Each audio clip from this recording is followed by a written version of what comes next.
बीड जिल्ह्याच्या काही महत्त्वाच्या विषयांवर आज आढावा बैठक घेतलेली आहे। माझं कर्तव्य मी बीड जिल्ह्याचे आहे, इथल्या काही विषयांना मार्गी लावण्यासाठी काय मदत करता येईल यासाठी आढावा बैठक घेतली। माझ्या विभागाच्या विषयांवर पशुसंवर्धन आहे, पर्यावरण आहे, इथल्या नगर परिषदा, तिथली स्वच्छता, त्यांचे STP, तिथला सगळं ड्रेनेज, या सगळ्या विषयांवर, कचऱ्याचं व्यवस्थापन, सॉलिड वेस्ट, लिक्विड वेस्ट, ह्या सगळ्या मॅनेजमेंटच्या संदर्भामध्ये डिटेल बैठक घेतली। आणि पावसाची परिस्थिती काय आहे, पेरणीची परिस्थिती काय, खतांचं आवंटन काय आहे याच्याबद्दल चर्चा केली।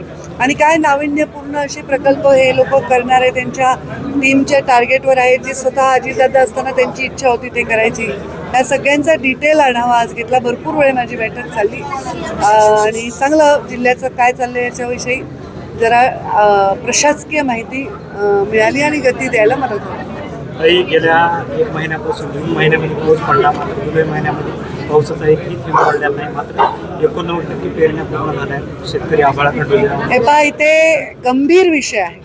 पाऊस न पडणं हा आता निसर्गाने आपल्यावर कोप दाखवलेला आहे। आम्ही सर्वजण खूप याच्याबद्दल कन्सर्न आहोत। आम्ही दर आठवड्याला कॅबिनेटमध्ये याचा सगळा आढावा घेत असतो। आताही पाऊस थोडासा पडला आणि पेरण्या झाल्या जवळपास 70-75%, पण तशी वेळ येऊ नये, पाऊस पडला तर काही विषय येणार नाही।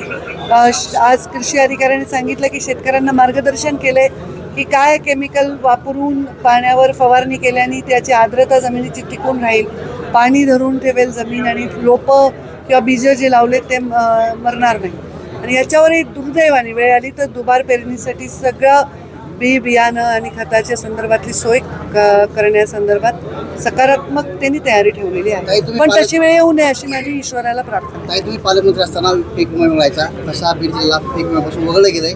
गेल्या अनेक वर्षापासून पीक विमा मिळाला नाही, त्यासंदर्भात मध्ये काही घटना घडल्या होत्या वाटतं, काही चौकशा लागल्या त्याच्यामुळे तसं झालंय, पण तशी वेळ आली तर मी स्वतः हस्तक्षेप करेन। तुम्ही भारतीय जनता पार्टीच्या कोर कमिटीचे सदस्य आहात, केंद्रामध्ये मंत्रिमंडळ बदलाचे वारे वाहत आहे, यात राज्यातले कोणत्या मंत्र्याला मंत्रिपद मिळेल असे वारे मी तुमच्या टीव्हीवरच बघायले, असे कुठले वारे आमच्या बैठकीत नाही आहेत। असले काही वारं नाही, आम्ही फक्त आता त्या पावसाची वाट बघतोय, दुसऱ्या कुठल्या वाऱ्याची वाट बघत नाही।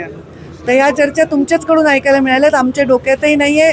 आम्ही आमचं काम करतोय आणि खूप छान चाललंय। महाराष्ट्र मुख्यमंत्री देवेंद्रजी यांच्या नेतृत्वाखाली दोघेही DCM तिघे जण मिळून गुण्यागोविंदाने नांदतायत, कशाला दृष्ट लावताय आपण।